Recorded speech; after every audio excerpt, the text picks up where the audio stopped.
Hello everybody, can you hear me? Yes. Raise your hands if you can't. I'm going to tell you about the origins of the department, how it started, and there are three strands, three starting points which join up.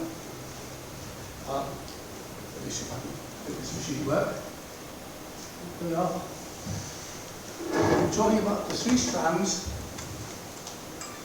York here, also Harwell, also Cambridge.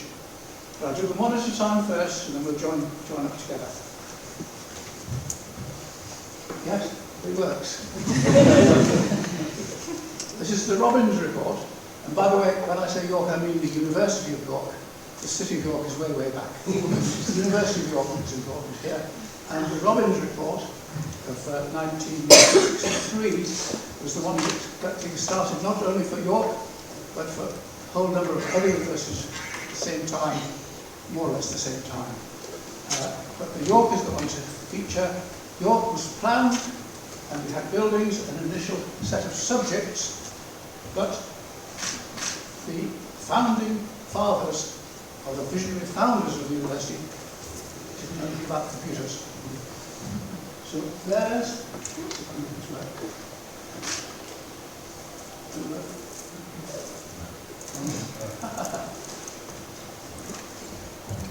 so there's York itself, there's the University Road coming through, there's Heslington Hall, there's Heslington Village, there's Heslington Church. The buildings just started on Derwent College, and the chemistry block, which is you will see the lake, that's still in, it was a marsh. So they drained the lake, or they drained the marsh to provide water as fire precaution in case of fire in the university. But there was no thought of computers.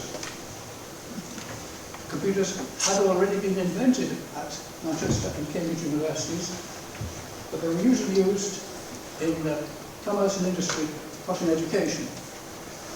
The computers were large, expensive, and no more relevant to a university than slide rules or lawnmowers. But the government,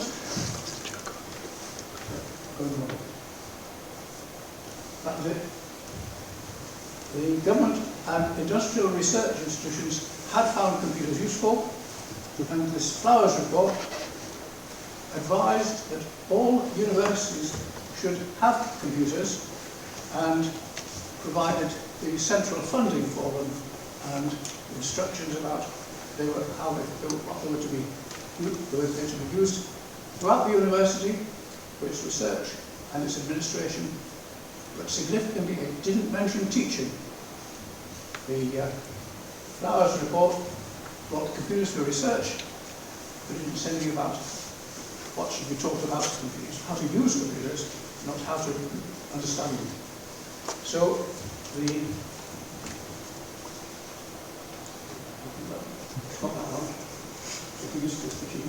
there we are. The university then did build. You see this later on. This is there's the central hall. There's the lake.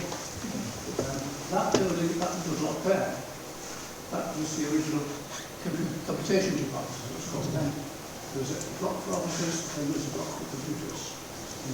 Computers, NE83, 40 calculated, and proof of cost and how we get. You see Langworth College there, and other bits there.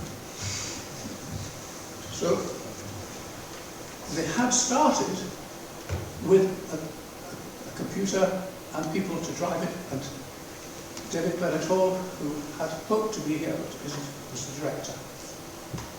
The university, however, realised that this was more than hot water supply and decided to create a new chair, and initially called it computational science.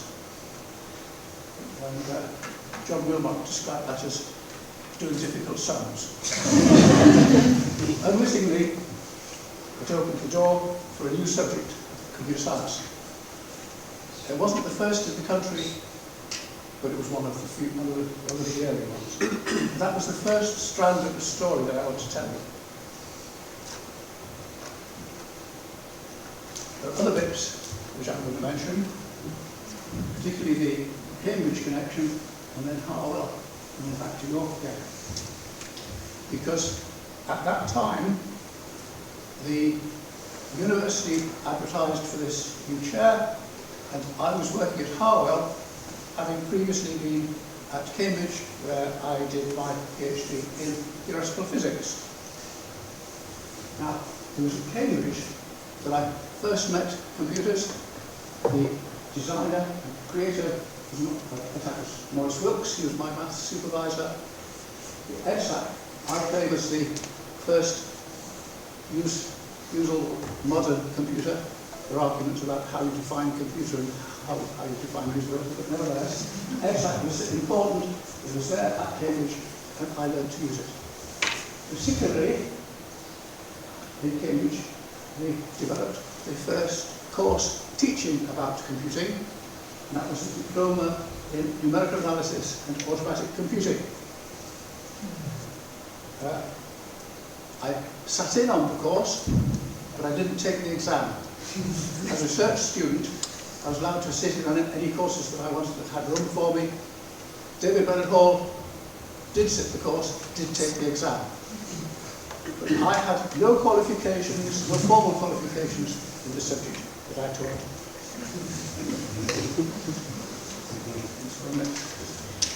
After I'd done my PhD at Harvard, at Cambridge, I moved to Harvard. That's the Atomic Energy Research Establishment, where there was theoretical physics division that I went to with a theoretical physics degree. That is when I was heavily involved in the use of computers there. Harwell, because of the need for the science and engineering of atomic energy, was at the forefront of computing in the UK as atomic energies were elsewhere. And Harwell had not only the traditional scientific and business computing calculating numbers, but also what they called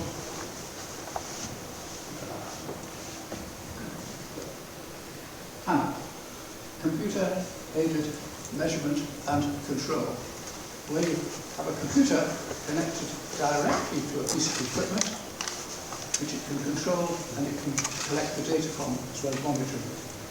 CAMAC was a significant element of the work at Harwell, and it was the origin of the real-time system idea, which keeps on recurring, of which the key element is that the outside equipment can generate an interrupt which will break into the fetch-execute cycle of the computer. EDSAC and a Turing machine can't do that. Breaking into the fetch-execute cycle is a fundamental distinction and necessity for computers nowadays, and this was where that came in. That interaction was becoming important in industrial computer systems, factory automation, and numerically controlled machine tools, and not just in scientific laboratories. So that was the third strand that I happened to. I went to Harvard, joined the theoretical physics division, and that was providing support to the scientists and engineers with mainframe computers and small computers, providing a mathematical and computing service. I was providing a mathematical and computing service, or I was in the group doing it at Harvard. And by the way, Flowers, of the Flowers report, he had previously been a head of division at theoretical physics at Harvard, so his influence on computers in the universities followed from his experience and others at Harvard. So my experience at Harvard, well, that's a picture of the Harvard site, tandem generator, aircraft hangar, it was an old airfield, and I was in the building in front of one of these buildings here, computing room.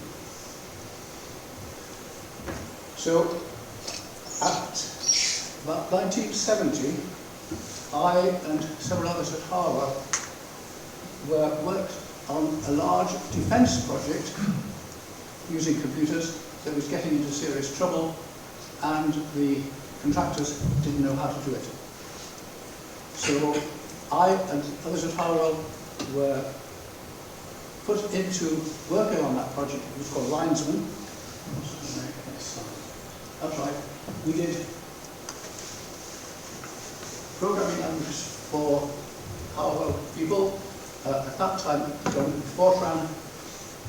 We also did interactive computing using teletypes, as we have in Austin's display. So teletypes, 200 or so around the site of Harvard, and also accessed over a telephone network for getting out from outside the city. There's a different story about that as well.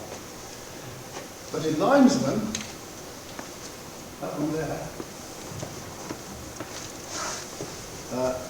about 10 or 12 big mainframe-sized computers working together, connected together, and lots of input-output equipment to do with the radar and the operators of an air defence system, and they didn't know how to make the software for it.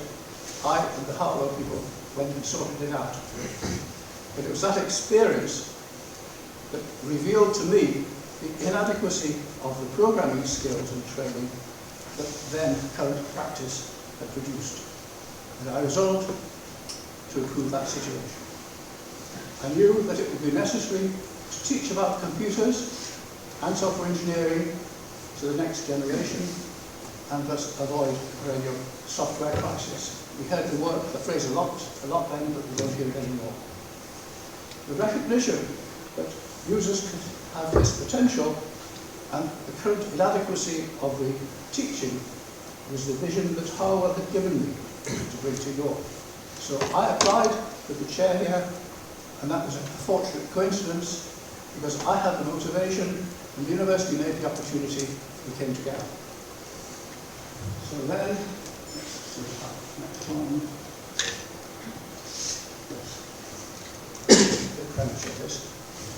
The university appointed me, and it was my suggestion that the chair was called computer science, and I arranged for the department also to be called computer science. One of my first emails to the central administration was to get the signs on the road changed so it said computer science rather than computation. I didn't know what I was letting myself or coming, and I don't think the university did either. My own only experience of university up to that point had been as an undergraduate and a research student at Cambridge, and when I was at Harrow, there was a very supportive management and ethos for us. So it took me several years at York before I could get anything similar here. So at the beginning of 1973, as Paul mentioned, that's when I came, right, 1st of January 1973. I arrived at what was then the Department of Computation, and there were staff for the teaching about it, as well as staff for running it, as advised in the Flowers report. And there's David Bennett Hall, who was the director of the community service then, the late Ian Long, of whom I'll speak later, Bill Freeman, who was unfortunately not able to be here, but he was very instrumental in those then, Tony Bullen, I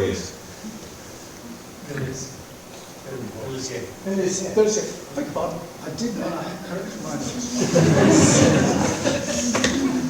Bill Freeman, Tony Bullen, who I've lost touch with, and John Wilmot, who lives in York, but can't be here.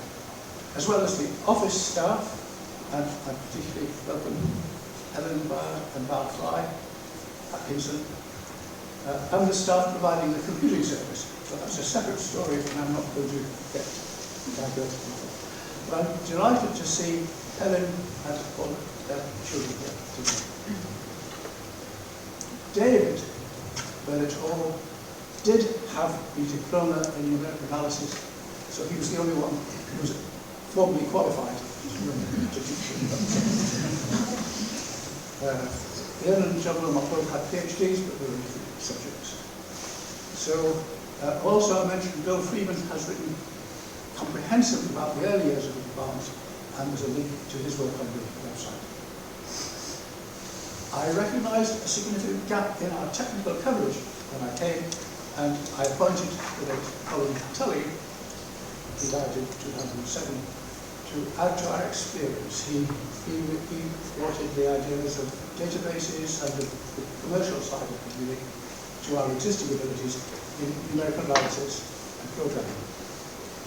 Now, as I said, the department had already started teaching about using computers, as advised by the Flowers report, and initially that was as a subsidiary subject to maths and later biology and physics, but strangely not chemistry. However, to cover the subject properly, we needed to expand our scope. There we are, information. It's a distinctive characteristic of computer science that we recognise information as the central commodity, with rules articulating what can be done with it, and methods to applying this understanding for practical benefit engineering. And I make the point of distinguishing this from Claude Shannon's information theory, in which he disregards the meaning of the information.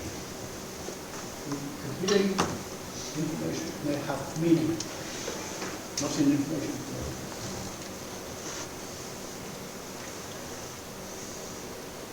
What we do know is that information can be handled in several different ways. Importantly, I distinguish storing information from one time to another, transforming it from one form to another, communicating it from one place to another, deriving new information.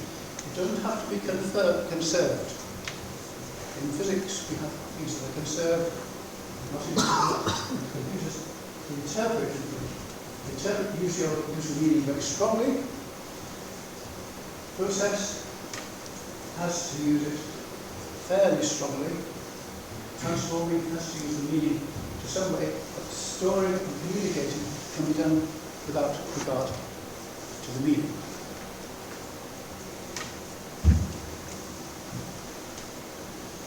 So for teaching the subject, I reckon we needed three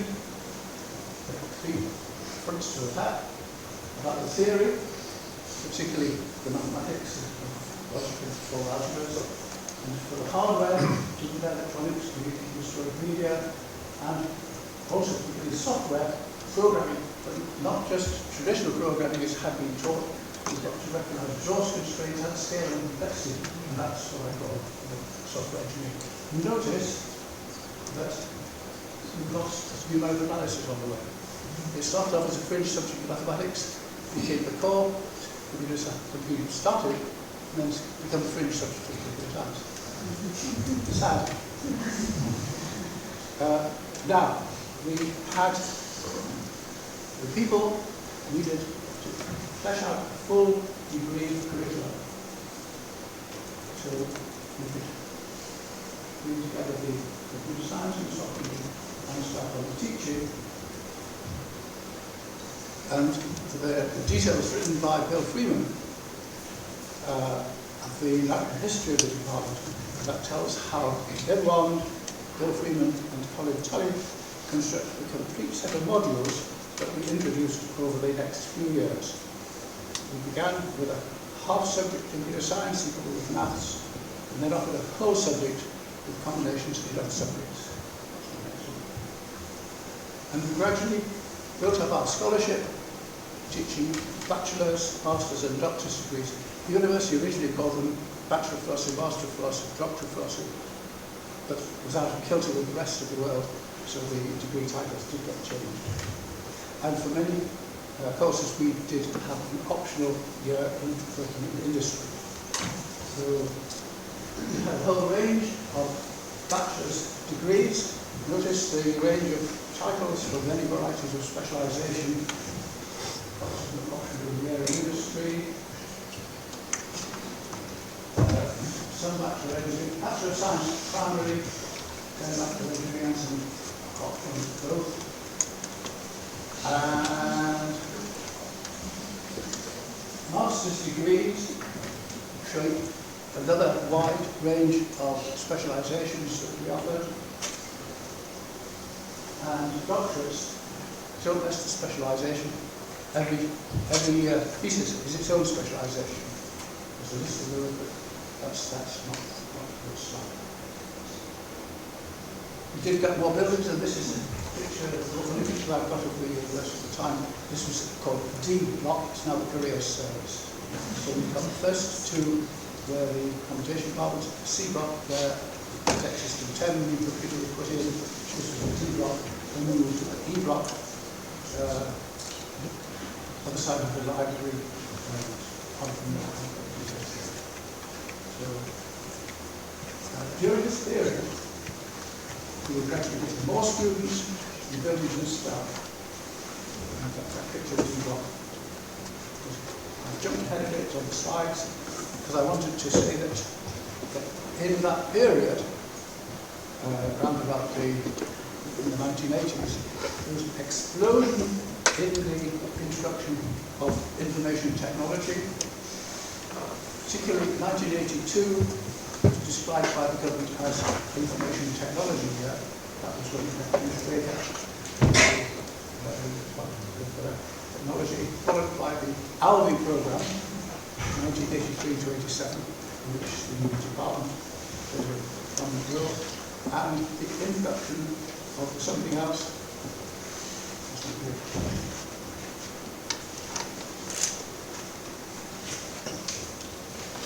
The World Wide Web that I want to refer to in 1989. However, I just want to mention that social media have come in as the computing has become democratized. Social media have brought the power of computers to communicate very widely, opening up unfortunate kinds of misuse and virality. So I've worked through the archives here in the department, and the Borthwick records to put together the numbers of the degrees that we've awarded, or the university has awarded at the department's teaching. Bachelor's degrees, a few more master's degrees, very few more doctor's degrees, up to 1990. I would say it was the first decade. But look how it's gone since. Notice the change in the vertical scale, this is thousands. The previous one was in hundreds. And the bachelor's one, with a huge increase in the masters and increase in the doctors as well. So this has been the response of the department to the national and international need for people skilled in computing, and the advances in solid-state physics and electronics, nothing to do with the solid-state physics that I'd done my research in. We now had previously needed an air-conditioned room. I can now hold in my hand. Now, anything made that moves or has moving parts is likely to include computers for control and communication. So we carry computers in our pockets, and without them we would not have been able to survive the pandemic as well as we did. So now, in our 50th year, I'm delighted that the Department of Computer Science at York is well respected nationally and internationally, contributing to the subject by its research and to the profession by its graduates. This has been achieved by the work of everyone involved in the department, to whom I give my sincere thanks. Thank you all who have been teaching and working and providing support here. I sowed the seed, but you did the cultivation and the harvesting. I estimate that our teaching has brought over 5,000, and everybody, including doctors, in fact, everything. 5,000 to achieve understanding of skills in computer science and software engineering, worthy of a degree from the University of York. Now, before I close, I want to use this opportunity to pay tribute to Ian Pyle. There'll be more by Alan Burns later. When the department was split in 1983 to separate the service and the teaching functions, that was part of the original agreement, I was confident that Ian Wand would lead the teaching side well, so that I could give all my attention to the computing service. He fully justified my decision. He was the right person in the right place at the right time. That was the next stage of the department's development. He was astute and effective in dealing with the politics of the situation and the university administration, much better than I would have been. So I'm delighted that Helen and their children are here to celebrate our success. Finally, I close on a personal note. This has been a family business, which I'm proud of. In 1978 or 79, Bill Freeman was preparing an early brochure about the department during the Easter vacation. I needed photos to illustrate it, but the computer science students were all on vacation. So we enlisted two of my children as students, although neither were computer science students at all.